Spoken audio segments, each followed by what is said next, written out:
Okay, I'm gonna let you all know a little secret. I like lightsaber battles. I know, blasphemy. They're so much freaking fun, and sometimes the best part of their movie or show. Hell, I even like it when they aren't really good. There's only one lightsaber battle I can recall that I genuinely do not like. Lightsaber battles serve many purposes: to resolve conflicts and rivalries, and to end character arcs, to give us insight into our antagonists. Sometimes a really good lightsaber duel can trick people into thinking a movie is really good, and sometimes it does make it really good and do heavy lifting to improve upon a lesser project.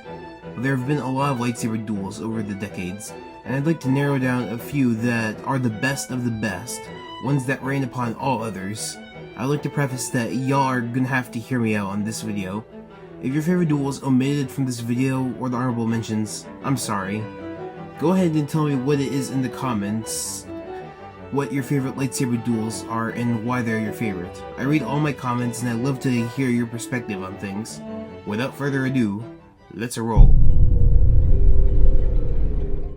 I have my issues with the Kenobi series. I think there's a lot of room for improvement, but I think this fight is the highlight of the series. The messy and chaotic choreography works in the fight's favor.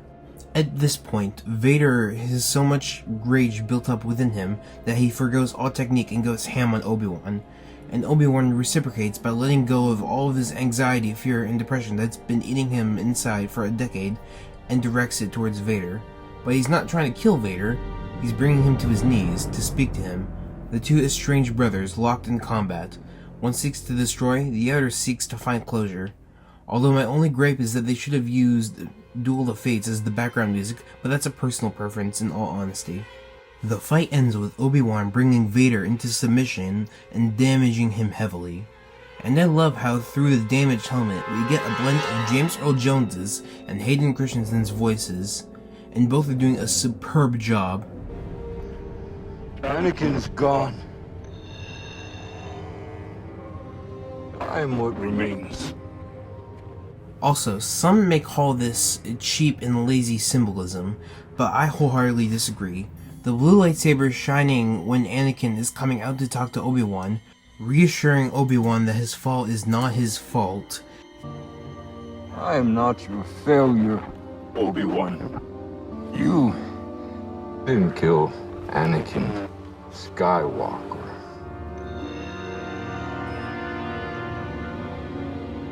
I did. And when the red lightsaber shines on Vader's face, Vader re-emerges, threatening to destroy Obi-Wan, as he believes he did Anakin. The same way, I will destroy you. It fixes something in the original trilogy for me. I mentioned in my review of the series that enhances Obi-Wan's lie to Luke, but in addition to that, in Return of the Jedi, when Luke tells Vader that he feels the good in him, Vader simply replies, Obi-Wan once thought as you do. But in Revenge of the Sith, we are never shown this. Obi-Wan does not seem like he feels the good within Anakin. But this fight kind of fixes that. Obi-Wan is determined to speak to Anakin and make amends and apologize for what he's done to him, and Anakin rejects it as Vader overtakes him. To Obi-Wan, it's essentially seeing the light in Anakin die right in front of him, which brings him to where we see him in the original trilogy. Overall, a great fight and a conclusion to Ben Kenobi's character arc. Obi-Wan!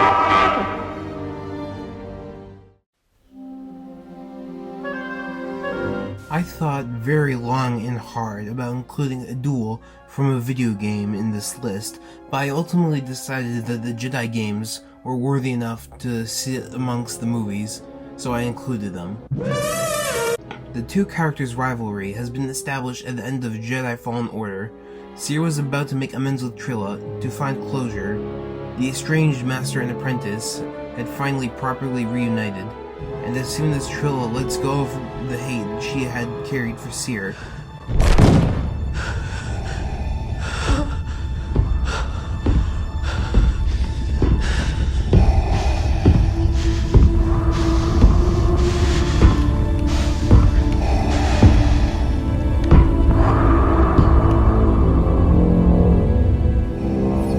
that doesn't look good. It isn't. was lost as Vader cold-bloodedly strikes down Trilla, which briefly brings Cere on the path of rage, channeling the dark side to protect what she has left, her new apprentice, her crew, and the Force-sensitive children. She fights tooth and nail to ensure their safety until she realizes she's going down Trilla's path and takes on a more defensive stance to protect Cal, leading to their escape. Which leads into Jedi Survivor. Her master had been shot down in cold blood by Bode. Cal is missing in action. The Empire rains terror and destroys the hidden path. But when the Mantis crew and Cere are still alive, Vader is sent down to deal with her. She downloads the archives to BD-1 and buys time for their escape when Vader reappears. The last time these two have interacted, she barely escaped with her life. She has been anticipating this confrontation. I've been waiting. You could make an argument that she wanted this to happen, but this time it's a suicide mission. She knows she cannot destroy Vader, and even if she does, it will destroy her too. The two reunite one last time, one with hatred and revenge, the other with resolve. In Fallen Order, where the Vader boss fight is presented as a horror sequence, Survivors is presented as confronting past demons. One thing I've touched upon in previous videos is that music is mostly not very suspenseful, but more dreadful, a theme of a heroic end.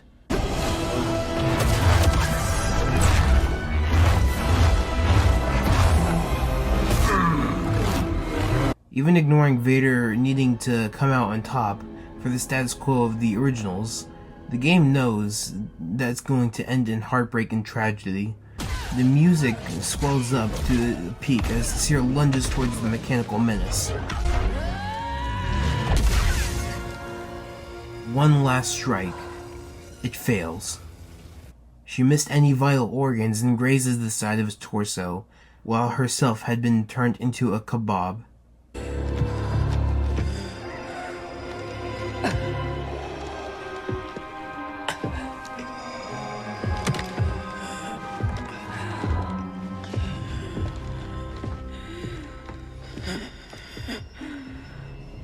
As Vader limps away victorious, but damaged, Cere isn't able to stand up much longer and falls to the ground in Cal's arms, as he arrives a minute too late.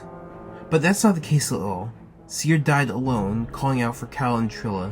The surrounding atmosphere when Cal is on screen, and the dissipated fires from the battle surrounding them, and the fact that Vader is absent, or rather Cal does not notice him, means he's long gone. And Cere died there, and Cal was replaying what happened in the Force Echo Vision, as we've seen previously in the game. He's left there, breaking down, holding the corpse of the closest thing he had to a mother.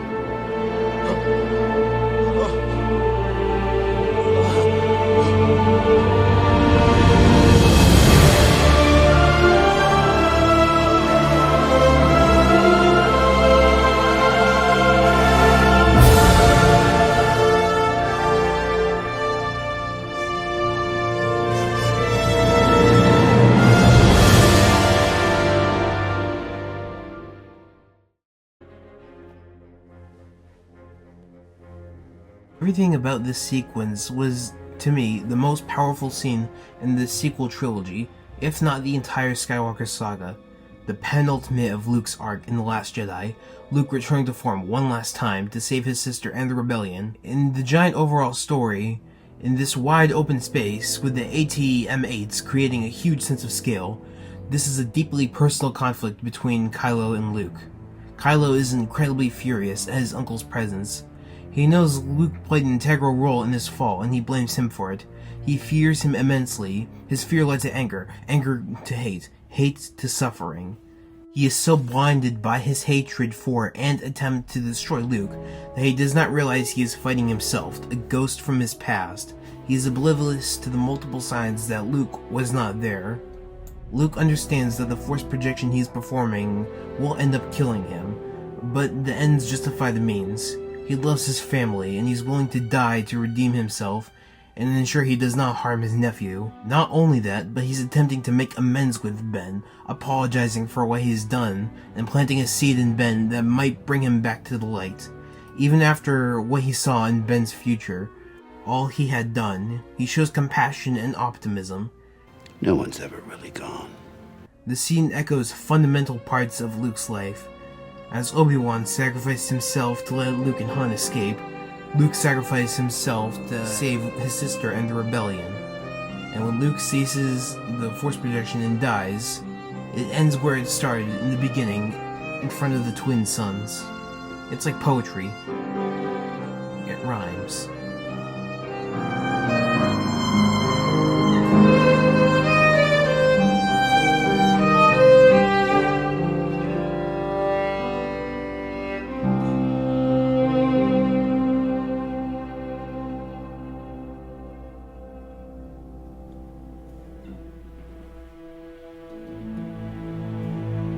Pinnacle of Return of the Jedi, if you ask me. I already made a video about this fight before, so watch it if you want. I don't know, I'm not your dad. Do whatever you want, kids. This scene does just about everything correct. It is more of an argument or conversation between father and son, rather than a fight. Neither seeks to kill the other. Vader seeks to reunite with the last remainder of Padme and the good within himself. Luke seeks to save his father from himself and the Emperor.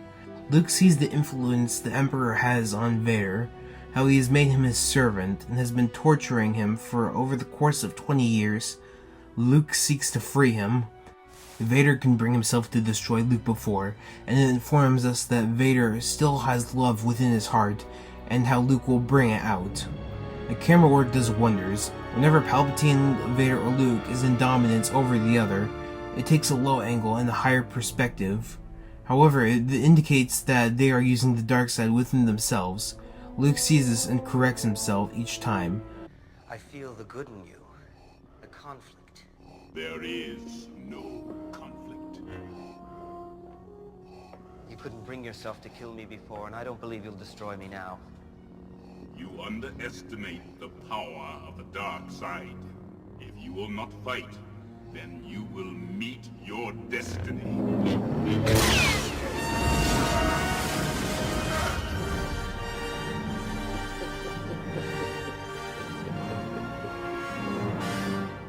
Underneath the throne, when Vader is taunting Luke, half of Luke's face is lit and the other half is shadowed in darkness, showing the divide he's feeling, the internal conflict within himself. Especially for sister. So, you have a twin sister. Your feelings have now betrayed her too. Obi-Wan was wise to hide her from me. Now his failure is complete. If you will not turn to the dark side, then perhaps she will. And as soon as Vader threatens Leia, the darkness overtakes him. He breaks into a primal rage, the music swelling, evocative of an emotional breakdown. Each lightsaber clash feels like a scream of fear.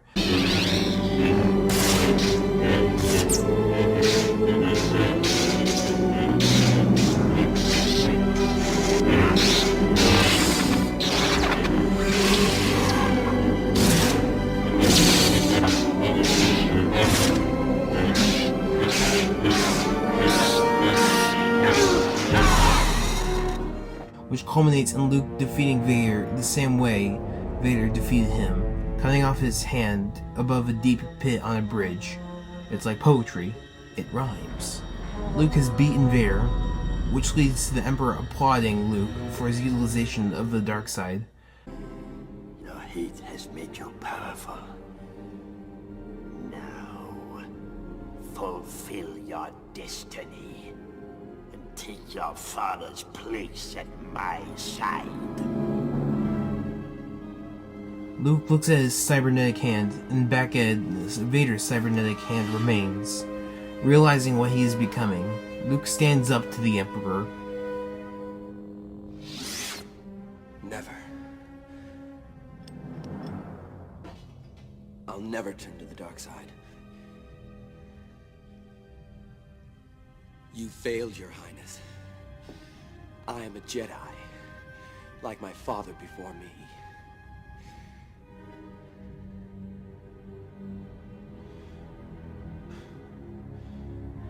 So be it, Jedi. The Emperor, infuriated, punishes and tortures Luke for his defiance. You had paid the price for your lack of vision.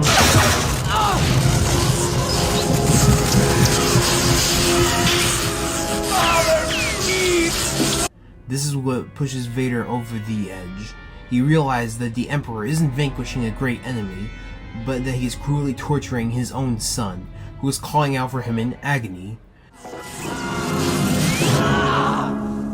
Now, young Skywalker, you will die. David Prowse's faceless acting conveys it all. He loves his son, and he gives his life to save him.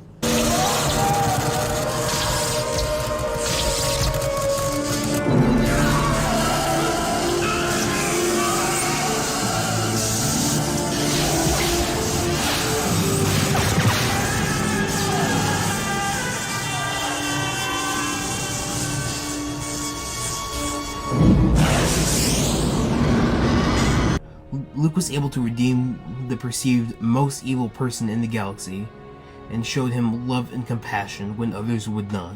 It ends with Anakin looking upon his son with his eyes for the first and final time. He feels pride and gratitude towards his son. He saw in him what others could not. Anakin dies a hero, a returned Jedi. Here's a list of honorable mentions that didn't quite make the cut.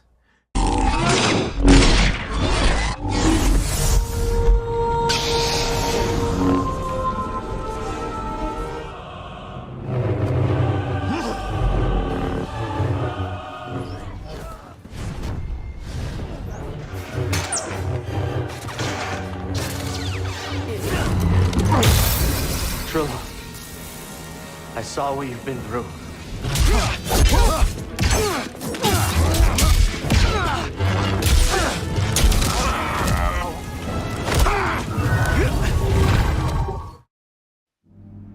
This is it.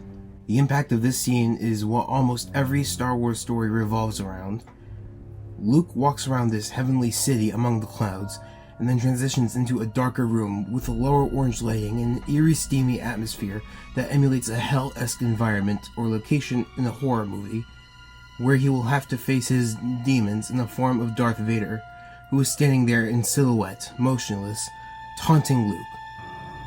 The Force is with you, young Skywalker.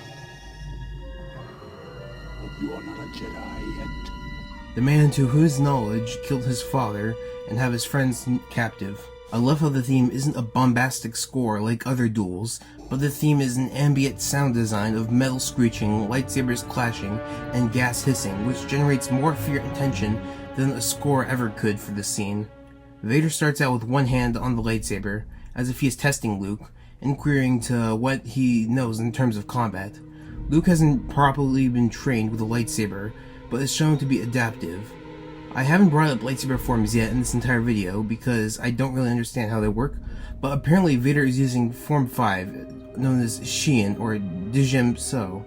Luke is attempting to mirror Vader and learn it on the spot, which may be intentional by Vader. His goal overall is to recruit Luke to be his apprentice and overthrow the Emperor, so in a way it could be a subtle lesson by Vader to Luke for his plan to overthrow the Emperor.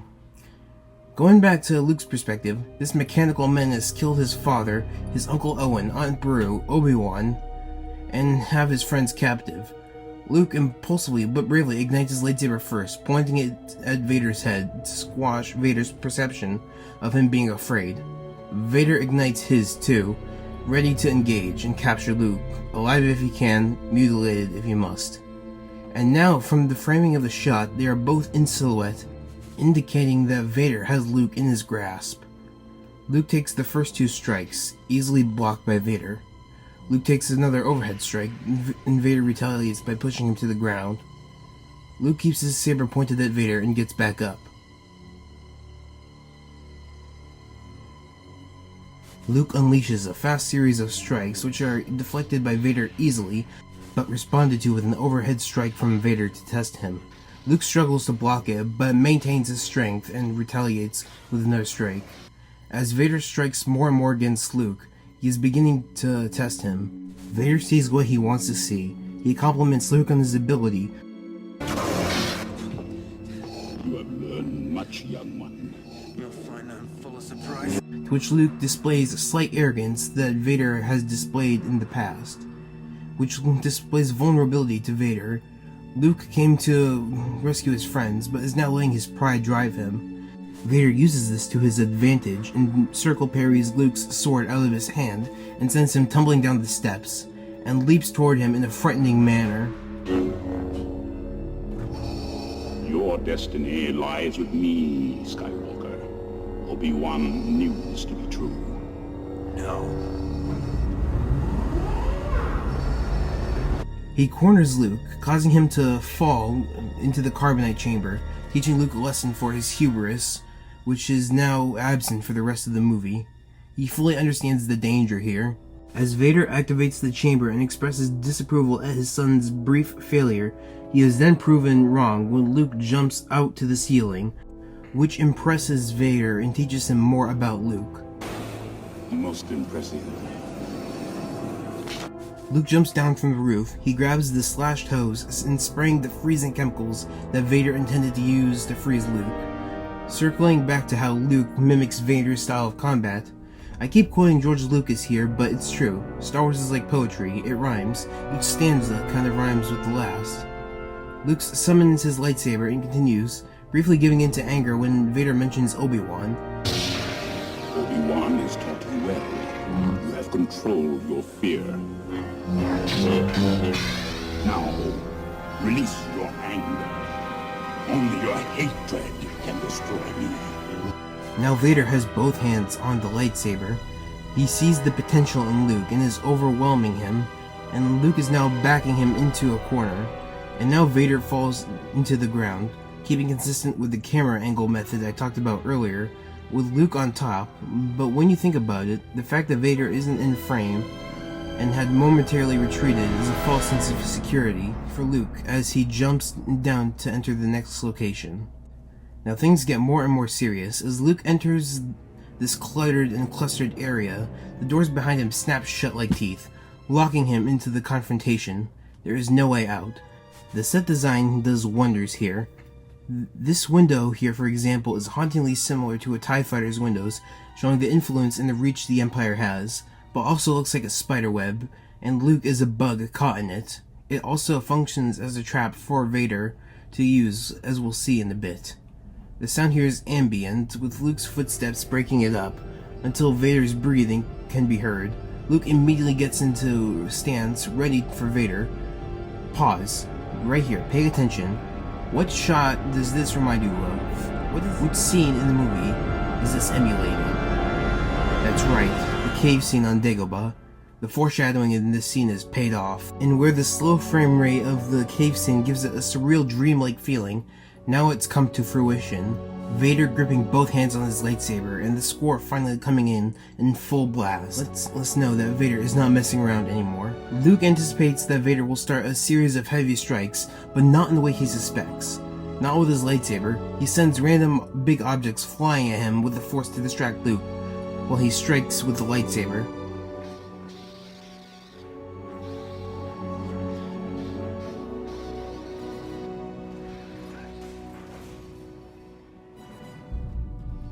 This continues, with Luke narrowly blocking these objects and consoles, and eventually they start hitting him in the head, disorienting him, which leads to Vader sending debris at the window, sending Luke flying out with the low pressure, circling back to this being a trap like a spider web. One thing here I find a little funny and a little ironic is when the pressure is stabilized and Vader walks over concerned to see if Luke fell to his death. Circling forward to the scene in Return of the Jedi, where Luke says that Vader couldn't bring himself to destroy Luke before, and he wouldn't do it then. As Luke makes his way back up the facility, he is met with a barrage of overhead strikes from Vader, who is now fully intending on harming Luke if necessary.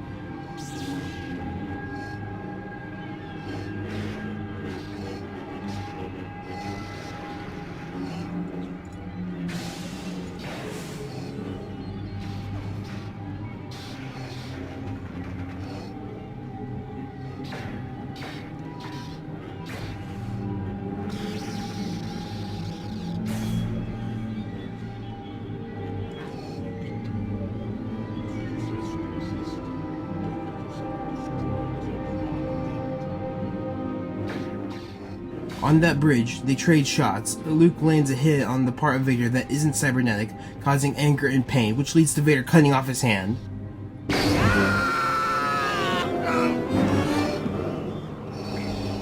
is no escape. Now Vader is ready to talk. He tells Luke he underestimates the importance in all of this. He offers Luke to overthrow the Empire with him, offering insight to the death of his father. Luke is quick to shut this down. He told me enough. He told me you killed him. No. I am your father. The 5 words that shook the world, as if billions of theater goers gasped and shocked, and were never silenced. To this day, there has never been a movie twist this impactful and important. Many movies have tried since, and absolutely none of them have come close to the masterpiece of a twist. At the time, this was unthinkable, and it cannot be replicated again. In fact, only a few people behind the scenes knew of this twist: Irvin Kershner, George Lucas, and James Earl Jones. Mark Hamill didn't even know. On set, before James Earl Jones dubbed over the Vader suit actor, David Prowse, he was given the line, "Obi-Wan destroyed your father." Not even Luke Skywalker himself was privy to this twist. That's absolutely incredible. Luke is now breaking down at this revelation. As his world crumbles in front of him, his viewpoint shatters, he is shooketh, flabbergasted, discombobulated. He is offered the choice to join his father, help him overthrow the Emperor, and rule the galaxy as father as son, or jump to his death. Come with me. It is the only way. He will never join the dark side. As Luke falls, we see a look of sadness on Vader's mask and posture. His son picked suicide over him, and that leaves him distraught. Luke falls through the air ducts and hangs out for dear life at the bottom of Cloud City, signifying his world has turned upside down. And that, my friends, is why Luke versus Vader is the best lightsaber battle of all time. May the Force be with you, always.